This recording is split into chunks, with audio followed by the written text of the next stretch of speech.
I'm going to start this morning with a story that does not make me proud. It was Easter. We had only two little girls at that time. One was 6 months old, the other was not yet 3 years old. As some of you know, something strange happens when you go from one child to two. It becomes nearly impossible to leave your home. You can't find anything. You can't find anyone. If you can find them, you can't dress them. Car seats disappear. You forget where you're going. You can't remember what time you were supposed to leave, but you're pretty sure it was about 30 minutes ago. But despite all of that had just happened to us, we were a happy little family. The little baby, Eleanor, whom some of you know, had just reached that magical age of 6 months where babies become so cute and responsive, and we all loved her. Her older sister, Esther Ruth, loved her. We couldn't get anywhere on time, but we were happy. And here it was, Easter in Victoria. The grass had that lush, rich, early springtime look and feel. The daffodils were up. The air, you were just starting to believe that the air really would become warm. It was already scented. And we were going to church on Easter Sunday morning. The girls had new Easter dresses. We were happy. Esther Ruth, the almost 3-year-old, was ready first, all excited in her new white dress. But it was tricky getting the baby and everything else ready. So Heidi sent Esther Ruth outside to play while we finished packing up. Some of you are hearing the foreshadowing in this. The outside, the white dress, the happiness. When Heidi saw we were nearly ready inside, she said, "You go get Esther Ruth while I gather up Eleanor and the bags, and we'll just all meet at the car." And it was a happy Easter plan. So I went outside, and I couldn't see Esther Ruth at first, so I walked around to the side of the house to find her near a downspout. Happily and vigorously splashing her hands in a 5-gallon bucket filled with muddy water. She had even put extra mud blobs in there, she told me, to make it extra brown. And in her beautiful white dress, she now looked like a pinto horse. I was not aware at that moment that I had lost my mind. I just picked her up, held her at arm's length to keep myself clean, and I walked back to the front door. Heidi could fix everything. I arrived there at the exact moment Heidi opened the front door, and Heidi, who was somehow managing to carry the baby and all of our church-going necessities, she was surprised to see me, expecting me to be in the car with our angelic toddler in her car seat. So she didn't really take in the whole situation. "Oh," she said, "did you forget the car keys?" Again, I was not yet aware that I had actually entered a psychotic break. But at this point, in response to Heidi's innocent question, I held Esther Ruth out in front of me, and I said to my wife, on Easter Sunday morning, "Were you born this stupid?"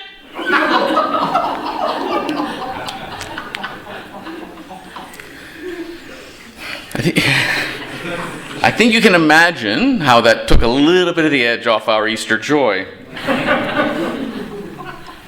I felt horrible for saying it. Heidi felt horrible for having married someone capable of saying it.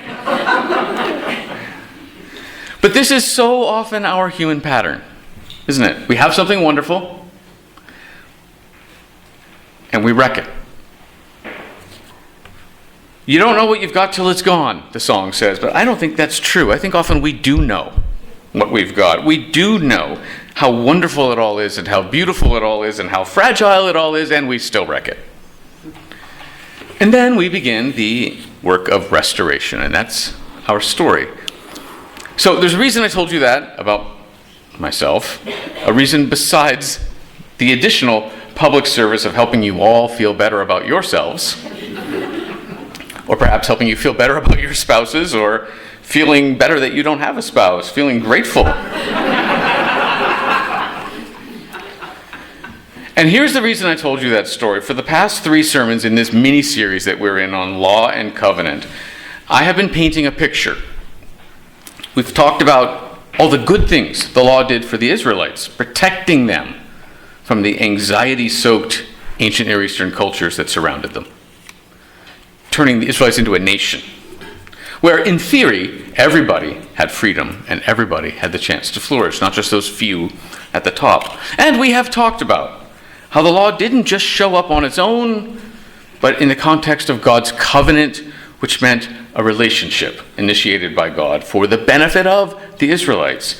And last week, we explored the question, relationship with whom that the Israelites might have had, and we looked at how God answered that question through the personal name Yahweh, by showing the Israelites what is in the very heart of God, and that heart is, of course, love. All this is very beautiful. God, who is love, initiates a covenant with the Israelites to help them get to know love and to help them flourish as individuals and as a nation. It's lovely. It's also very happy, cozy family going to church on Easter Sunday. So you know what's going to happen next. The Israelites wreck it. Over and over again, even if they do know what they've got before it's gone, they do what we all do. They make awful decisions and do awful things and say awful things and just generally ruin things. And so much of the Old Testament is an honest account of all of that. Can you imagine being a people group and working hard to preserve all the times you really, really messed up? That's what they did, and it's such a great gift to all of us to see that honesty. And in response to all that ruination, as we heard Yahweh promise last week, while there will be consequences, Yahweh will never give up on the Israelites, even when they keep on sinning and wrecking things. We heard last week from God, I will not reject them or despise them so as to destroy them completely. I will not break my covenant with them, for I am Yahweh. That's what that name means. That's what that character is. So this week and next week, we're going to be completing the mini-series on law and covenant by exploring what that looks like, God not giving up. How does Yahweh remember the covenant? How does God not give up? And the answer in the Old Testament, and even beyond the Old Testament, is that God sends prophets. So at this point, we have to acknowledge that we've come to yet another type of biblical literature that we haven't really talked about much this year or last year, and that's prophecy. And it's important to get something right here. In the Bible, the word prophecy does not mean fortune-telling, like it does in our common everyday language. In the Bible, it's different. Prophets were those people who were given the difficult task, the dangerous task, of speaking truth to power, of telling individuals and society at large where they were falling short of the covenant. They did sometimes refer to the future, but it was almost always the immediate future, as in, here's what's going to happen if you don't get things straight. So when you hear the word prophet associated with the Bible, don't think Nostradamus or somebody gazing into a crystal ball. That's not what prophet means in the Bible. Instead, think of someone like Dr. Martin Luther King Jr., someone who, in ways many people found uncomfortable, brought a nation face to face with its own hypocrisy. That's a prophet. In fact, the simplest way to describe prophecy in the Bible is covenant enforcement. That's it. Just covenant enforcers, little police cars, covenant enforcement. When the Israelites wrecked things, when the people failed to keep the commandments, and therefore lost sight of the character and the heart of God, and therefore failed to be a society motivated by God's concern for the poor and the needy and the vulnerable, when that happened, The prophets showed up to make clear, sometimes painfully clear, what was going wrong, to make clear what ought to be done to fix things, and to reassure the Israelites that God had not given up on them. Even though the prophets were so different, they all had the same message over and over and over again. It's the same message. Keep the covenant, keep the covenant, keep the covenant. That's it. And in being the same message over and over again, biblical prophecy is, strangely, a lot like advertising. It's the same message over and over and over again. And like advertisers, the prophets had to keep coming up with all sorts of new and creative ways of getting people's attention. You know what it's like when you hear the same thing too many times. You actually stop hearing it. So the prophets had to keep spicing things up. And, again, like advertisers, the prophets sometimes resorted to things like attention, classic attention-getting things like sexual imagery and violence and other powerful, shocking images, just to make sure the message cut through the apathy, cut through all the noise. And it's even more amazing when you realize that the prophets performed this work. They didn't write it. I don't know if you're aware of that. Isaiah and Jeremiah and Ezekiel and all these people, they weren't sitting around writing books. They were doing performance art. And their performance art and the imagery they used in their storytelling was so memorable that later people could write down what happened. So the original Israelites did not read works of prophecy. They heard them. They watched them performed. And sometimes, I have to say, the Israelites found themselves in the presence of some of the weirdest and most shocking performance art anyone has ever experienced, as you'll hear.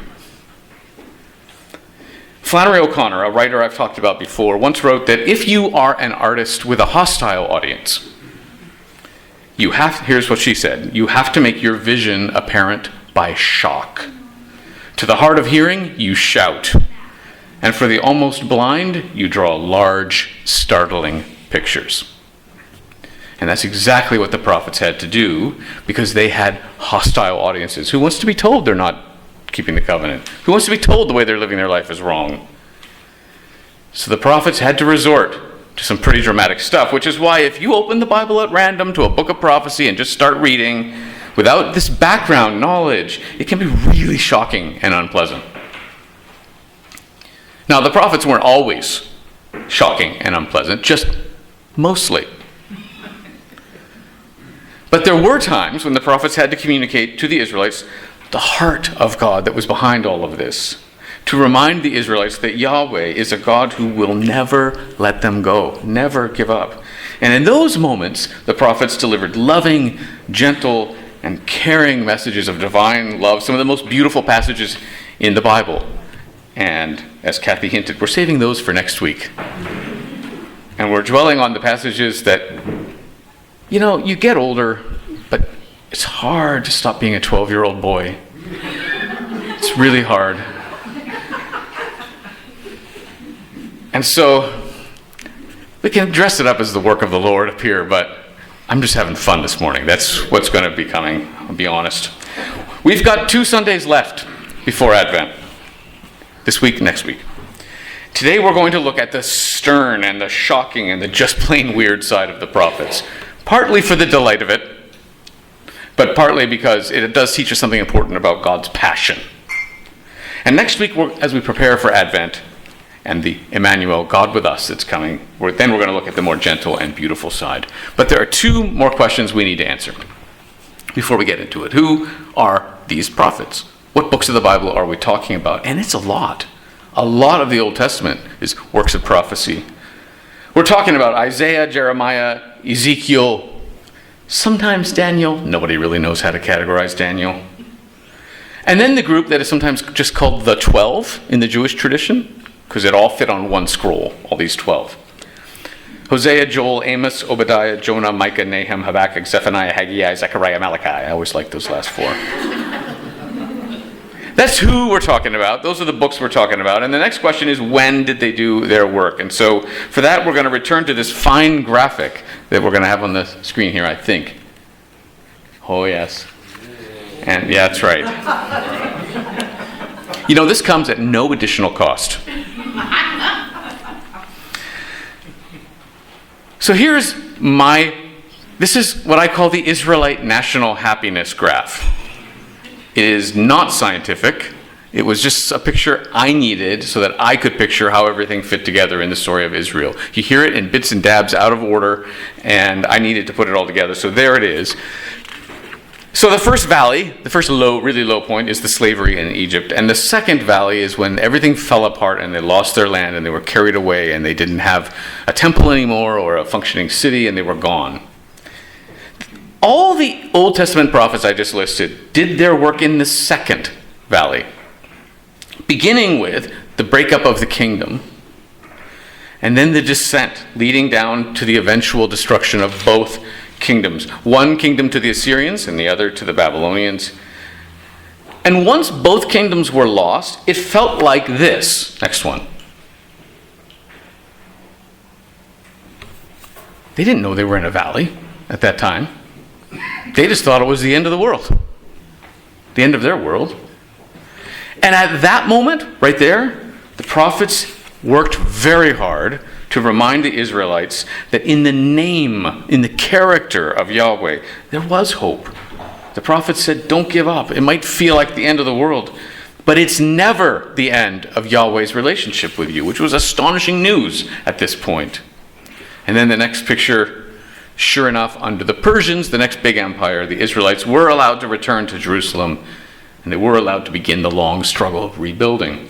So all through the second valley, the prophets had to do all sorts of different things. They had to warn and scold and explain and help people reimagine and encourage, all depending on the situation. Okay, that's enough for the pictures. So we're ready to take a look at the more unsettling examples of these performance artists we call the prophets. And this unsettling work takes many, many forms. So how about we start with some violence? There's a passage from Micah, a stern and uncomfortably powerful message about what we would call economic injustice, which just sounds like some kind of theoretical problem. But for God, it's never a theoretical problem. It's people, children, his children suffering. The people of Micah's time, though, were, like us, getting used to that kind of economic injustice. So, to the hard of hearing, you shout. And here is what the message that God gave Micah. Listen, you leaders of Jacob, you rulers, you who hate good, you who love evil, and here comes the image. You who tear the skin from my people, tear the flesh from their bones. You who eat my people's flesh, strip off their skin, break their bones in pieces. You who chop them up like meat for the pan, like flesh for the pot. Then you will cry out to Yahweh, but Yahweh will not answer you. At that time, Yahweh's face will be hidden from you because of the evil you have done. It's short, it's memorable, and it's not just economic injustice. To God, taking advantage of the poor is like cannibalism. It's a kind of social and spiritual cannibalism. It's perverse. And the shock of that perverse image of cannibalism is what made it memorable and what allowed it to break through and communicate just how abhorrent that behavior is to God. Now, we could spend a lot of time with violent imagery from the prophets, but why would we do that when we can move on to sexual imagery? So here again, there's a lot to choose from, but we're going to limit ourselves just to Jeremiah this morning. I'm just going to read you 3 short passages, and in all of them, the images are of sexual addiction and sexual unfaithfulness and sexual betrayal. God, in these passages, is the faithful husband, while the Israelites are adulterous wives. Or donkeys in heat, as we'll hear. You know, you don't hear phrases like this from the pulpit every day. Savor the moment. Here's one. You have lived like a prostitute with many lovers. Look up to the barren heights and see, is there any place where you've not been ravished? By the roadside, you sat waiting for lovers. You have defiled the land with your prostitution and your wickedness. You have the brazen look of a prostitute because you refuse to blush with shame. The message here, just to be clear, is not actually about prostitution. It's about we have something as close and intimate as a marriage. That's how I feel, says God, about this relationship. That's how important it is to me. So when you break it, it hurts. Here's another passage. Your children have forsaken me. They've sworn by gods that aren't gods. I supplied all their needs, and yet they committed adultery. They thronged to the houses of prostitutes. They are like well-fed, lusty stallions, each neighing for another man's wife. And here's a third passage from Jeremiah. Long ago you broke off your yoke and tore off your bonds, and you said, I won't serve you. Indeed, on every high hill and under every spreading tree you lay down like a prostitute. You are a swift she-camel, running here and there. You are a wild donkey sniffing the wind in her craving. In her heat, who can restrain her? Any males that pursue you need not tire themselves. At mating time, they will find you.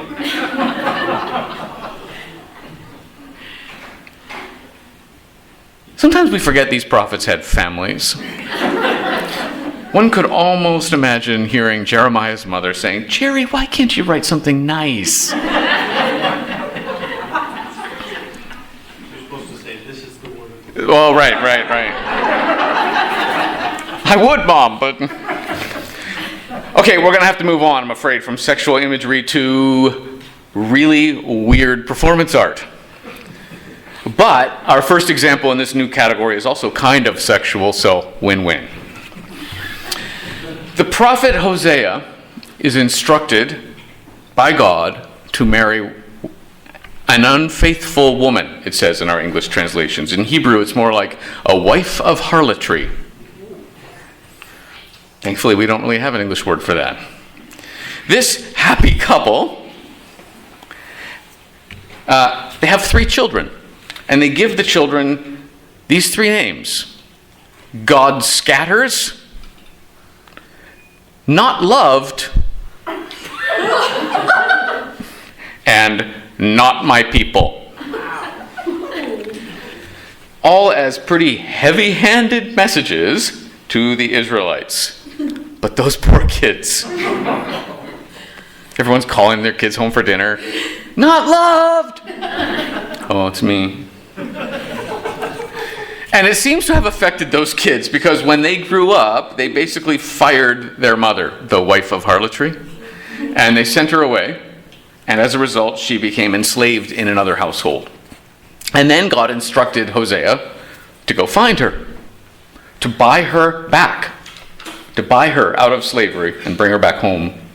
So Hosea does this. He redeems his unfaithful wife. And I say that word because redeem literally means, I don't know if you knew this, to buy again, to buy back, And Hosea's actions, of course, are strange.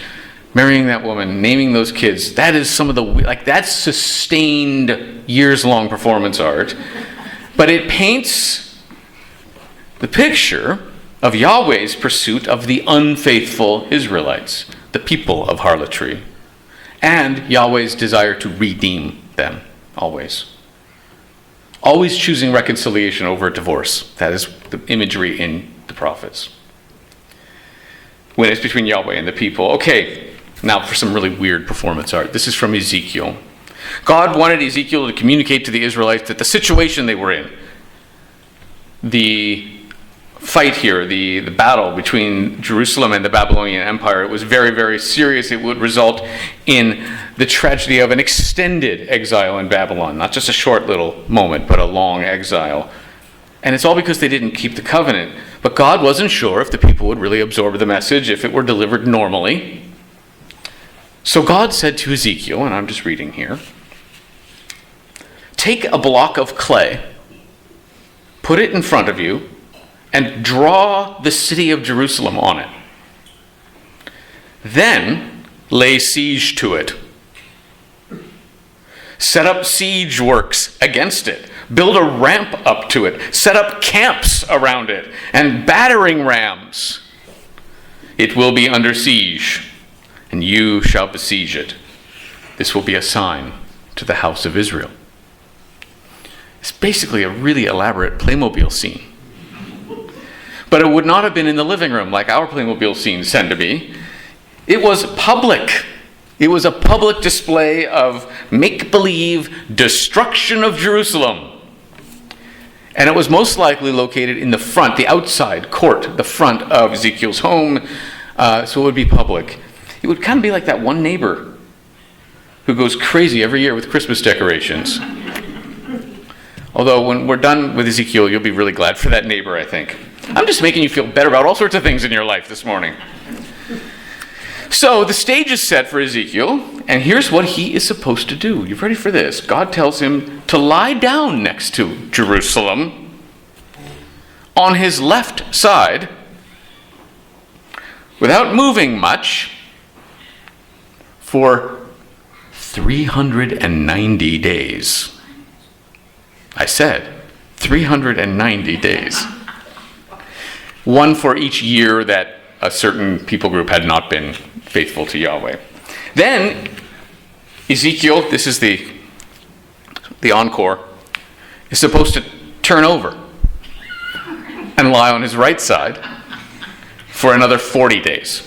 This people group was only unfaithful for 40 years, so only 40 days. During that whole time, Ezekiel is to eat nothing but bread and water, and again, this is out in public. And God has very specific baking instructions. I'd like you to listen to this passage from the Bible. Thank you. "Take wheat and barley, beans and lentils, millet and spelt, put them in a storage jar and use them to make bread for yourself. You are to eat it during those days that you lie on your side. Eat the food as you would a loaf of barley bread. Bake it in the sight of the people, using human excrement for fuel." You making this up?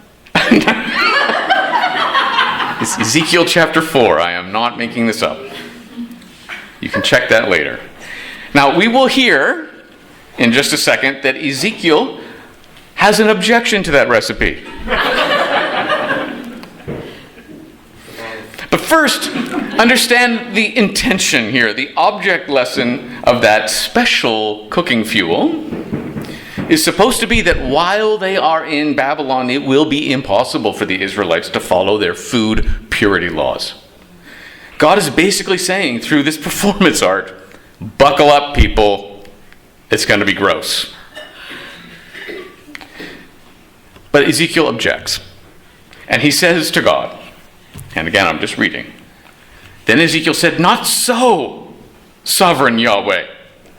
I have never defiled myself. From my youth until now, no impure food has ever entered my mouth.' 'Very well,' God said.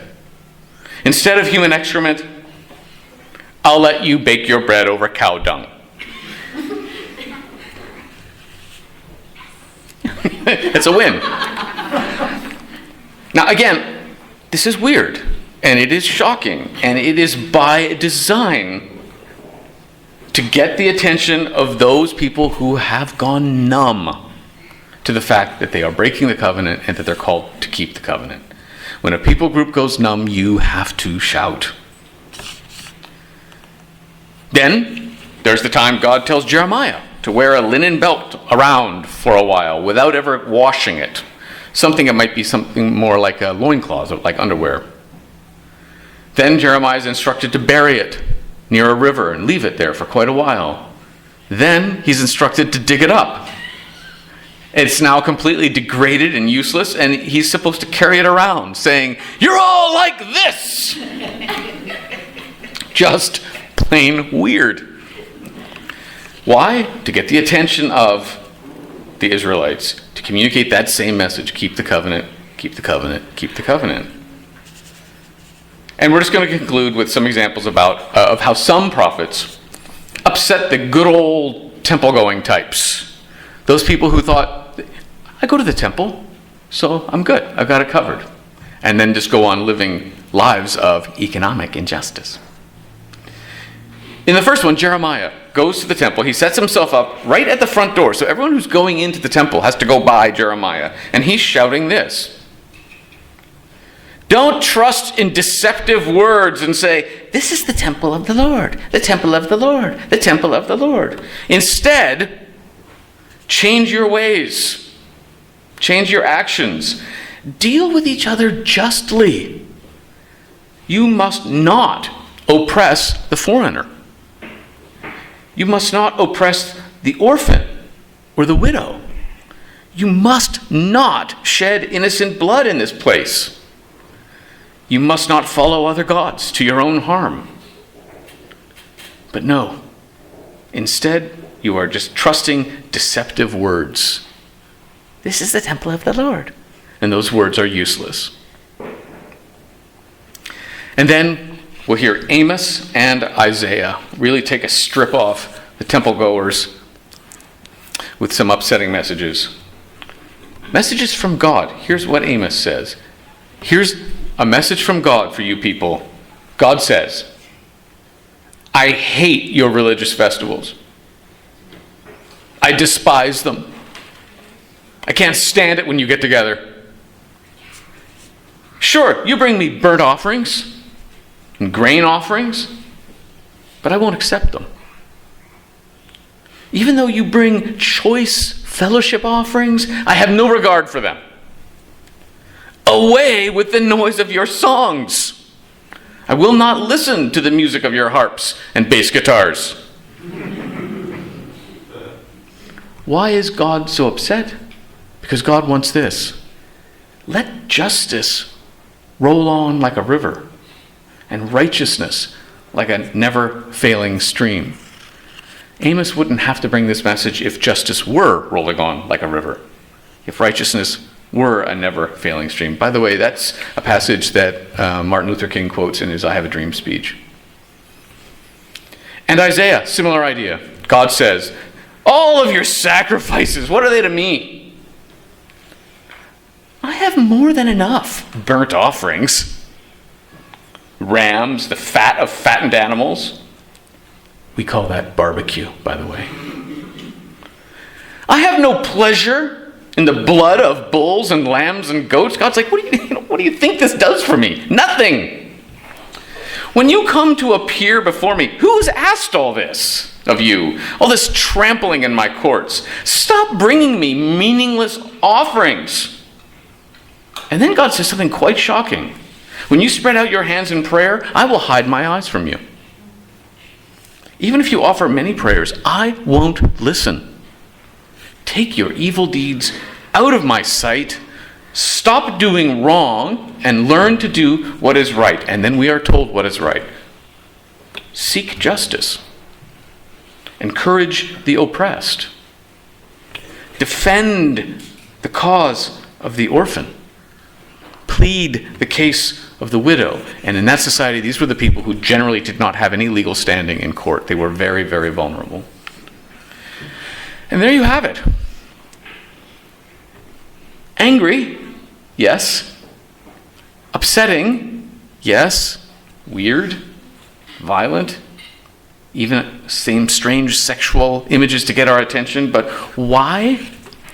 So that we get a sense of the heart of God, which is about caring for the vulnerable, as Pamela read this morning, clothing the the naked, welcoming the stranger, feeding the hungry, things that Andrea invited us to participate in.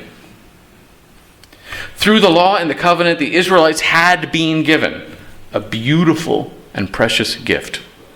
They had been set apart from the other ancient Near Eastern cultures. They had been given the social structures to make sure everyone had a chance to flourish. And what did they do with that gift? Like a certain idiotic young father on Easter morning, they wrecked it. But it was Easter. I like the fact that I did that dumb thing on Easter. Because Easter reminds us that death doesn't get the last word, and neither does stupidity get the last word. Because God keeps calling. God keeps inviting. And sure, like the Israelites, sometimes we all need a prophet to bring us the uncomfortable truth, to tell us something we don't want to hear. And sometimes those prophets have to shout at us. Sometimes they have to draw large, startling figures. But just like the ancient Israelites, even when the message has to be stern or shocking or just plain weird, behind all of it is the God of love. And when I say love, I don't mean love, all dewy-eyed and hearts floating off. I mean love, a passionate, I desperately care that your life is on tracks, so I might have to say astonishing things to you kind of love. I care so much, it makes me agitated kind of love. Sometimes God's love is, if it were music, easy listening. Sometimes it's comforting. But sometimes God's love is like rage against the machine. So hear this. Even when we wreck beautiful things, and we do, that love, God's love, in all its different modes, including the mode we explored this morning, that love is always there, always calling us, always inviting us. Amen.